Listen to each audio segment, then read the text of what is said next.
Welcome back to the deep dive. For our season finale, it's hard to believe it's already the end of season 5. We've been through so much together, but you know how this show works. You send in the source material and we dive deep. Today we're going back to a topic that never gets old, the JFK assassination.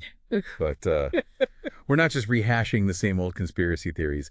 You sent in a collection of excerpts from the Fourth Decade Journal.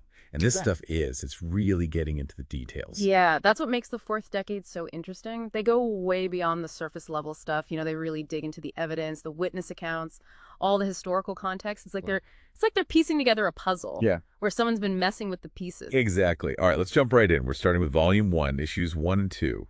And right away, we hit a snag. It's about what Lee Harvey Oswald was carrying that morning. We have author Gerald Posner. He describes this long, paper-wrapped package. But then we have Frazier, the guy who gave Oswald a ride that day, saying the object wasn't that big. So right off the bat, we have a conflict. Yeah, this isn't just some minor detail. This is about understanding what Oswald was doing that morning. If he wasn't carrying the rifle like the Warren Commission said, then what was it? And what does that tell us? It throws a wrench into the whole official narrative. And the single bullet theory, well, that gets hit pretty hard too in these early issues. They use the Commission's own reconstruction photo, Exhibit 895, to show problems with the bullet's supposed trajectory. They also take issue with the timing of it all. Governor Connolly's reaction doesn't really line up with the single bullet theory. So they're saying it doesn't make sense. All right, let's move on to the identity parades, the ones with Oswald, specifically the Barbara and Virginia Davis case. These women saw a man running from the Tippit murder scene. And the Journal, it argues the lineup might have been rigged against Oswald. So are we saying the eyewitness identifications are unreliable? You have to consider that possibility. If the identification process was flawed, can we really be certain Oswald was the guy? It throws the whole thing into question. So they're cracking the foundation. And then we have Marina Oswald and Ruth Payne, his wife and a friend, who gave him a place to stay. The Journal points out some, well, inconsistencies is putting it mildly, in their statements, and even suggests the possibility of pressure or coercion. It's important to think about Marina's situation. She was a Russian immigrant in a really vulnerable position after the assassination. Was she pressured into saying things that helped the official story? Yeah, this is where things start to get really interesting. Volume 1 also gets into the CIA's Way of Pigs operation, the D2 strike specifically. There's these conflicting accounts about who supported or opposed them. The Journal even suggests the CIA might have sabotaged their own mission. If that's true, that's a whole other level of intrigue. It suggests there were factions within the CIA working against Kennedy, and that could have played a role in his assassination. And to make things even more intriguing, there's this press release linking Oswald, the Fair Play for Cuba Committee, and an organization led by a man named Odom Browski. It's like all these little pieces are starting to connect, and they're pointing us in some pretty dark directions. Okay, so we're just getting started, but it's already clear. The fourth decade is taking us on a wild ride. They're questioning everything, challenging the official narrative, and digging deep into the heart of the JFK assassination mystery. All right, so Volume 1, Issues 3 and 4. They keep going after the single bullet theory. They bring up the timing discrepancy refutation. The trajectory just doesn't seem possible. They really break it down. They use the Zapruder film, the witness testimonies, medical reports. They want you to really think about it. Does the single bullet theory actually hold up? Okay, now this is where things get really interesting. They draw this parallel between Maurice Bishop, this kind of shadowy figure, and David Atlee Phillips, a high-ranking CIA official. They list 4 points of comparison, and it's hard to ignore the similarities. It's all about connecting the dots. You take these seemingly unrelated pieces of information, and suddenly you see a possible link between Bishop and Phillips, and that hints at something much bigger. Like a deeper layer to the conspiracy. Then Volume 1, they question the speed of the limousine on Elm Street. They use frame measurements from the Zapruder film and witness statements to suggest the car might have been going slower than what's officially reported. That's a pretty important detail. It changes the whole timeline, the trajectories of the bullets, the entire reconstruction of the assassination. So what are they saying? Are they saying the official account is wrong? They're not saying anything definitively, but they want you to think critically about whether the official story is a true reflection of what happened in Dealey Plaza. And then to wrap up this section, they take a look at the history of the Texas School Book Depository, specifically its move across the street, and the conflicting accounts of when that happened. It might seem insignificant, but remember, In a case like this, every detail matters. Even small discrepancies can make you question things, make you question the official narrative. All right, so moving on to Volume 2, Issues 1, 2, and 3. We come across the body alteration theory. The journal acknowledges it's a disturbing idea, but they analyze it carefully, weighing the strengths and weaknesses. So what is this body alteration theory all about? Basically, it suggests that Kennedy's body was tampered with after the assassination. The idea is that someone maybe changed his wounds to hide the true nature of the assassination, to create a false narrative. It's a pretty shocking theory, but the journal is very careful. They present the evidence, but they don't jump to conclusions. Then they introduce us to Richard Trask's book, Pictures of the Pain. Yeah. It's a whole photographic record of the assassination. It's a really valuable resource for anyone who's researching the JFK assassination. You can see all the photos, analyze the evidence for yourself. Volume 2 also goes into the Isaacs lead and possible connections to Jack Ruby, the guy who shot Oswald.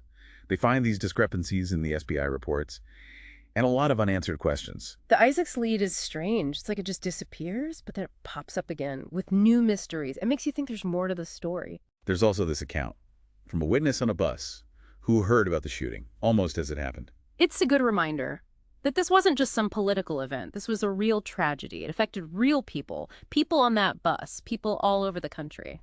Of course, we can't talk about the JFK assassination without talking about the Zapruder film. Volume 2, Issue 5 gets into the arguments for and against the film being altered. They talk about the shadow movement, the lack of darkening on other figures, the missing frames. The Zapruder film is so important, but its authenticity is still debated. The journal wants us to look at both sides, to really think about the evidence. And finally, we learn about Isaac Don Levine, this journalist who interacted with Marina Oswald and other officials. Yeah. The journal raises questions about his motives, suggesting he might have been more involved in shaping the story than we think. Levine is a fascinating character. Was he just an observer, or was he trying to control the narrative, trying to push a particular story? It's something to think about. All right, so we're halfway through our deep dive into the fourth decade. And so far, we've seen a lot of evidence, a lot of theories, and a lot of questions. The one thing's for sure, this case is more complex than we could have ever imagined. Okay, moving on to Volume 6, Issue 6, we go behind the scenes of how the Zapruder film was acquired. They tell these conflicting stories, and even present evidence, suggesting the film might have been confiscated or altered. The chain of custody is really important here. If the film was tampered with, it makes you question the whole investigation. What was their motive? This section also emphasizes the importance of scientific evidence. For challenging the official narrative, they argue that we need a deeper examination of the physical evidence. Imagine what we could find if we use modern technology to analyze the evidence. It could change everything. Speaking of changing everything, remember Adele Edison? She claimed to know about some dealings between Oswald, Jose Rivera, and Winston de Montseber. But Volume 6 points out that's some FBI records related to her testimony. Missing records always make you suspicious. It's like, what are they hiding? Okay, then we get to Volume 7. And the testimony of Officer Marion Baker, who ran into Oswald in the Texas School Book Depository right after the shooting. Baker's testimony is important for the timeline, but the journal finds inconsistencies, little details that don't quite add up. It seems like every time we get close to the truth, we find more questions. And of course, we have to talk about the Zapruder film again. Volume 7 goes back to the jet effect theory, the missing frames, and the possibility that it was altered. If the Zapruder film was manipulated, it changes everything. We can't rely on it as a source of truth. We also learn about Oswald's connections in North Dakota, a place that's often overlooked. In JFK research, it's important to look at everything, every aspect of Oswald's life. There might be clues hidden in the places we least expect. Volume 7 ends with a look at the Tippit murder, the conflicting accounts of the shell casings, and the switched shells theory. The Tippit murder is supposed to be the connection between Oswald and the assassination. But if the shells were switched, it changes everything. And just when you think it can't get any more complicated, Volume 8, Issue 1 connects Oswald to Murray Chotiner, a figure with ties to organized crime.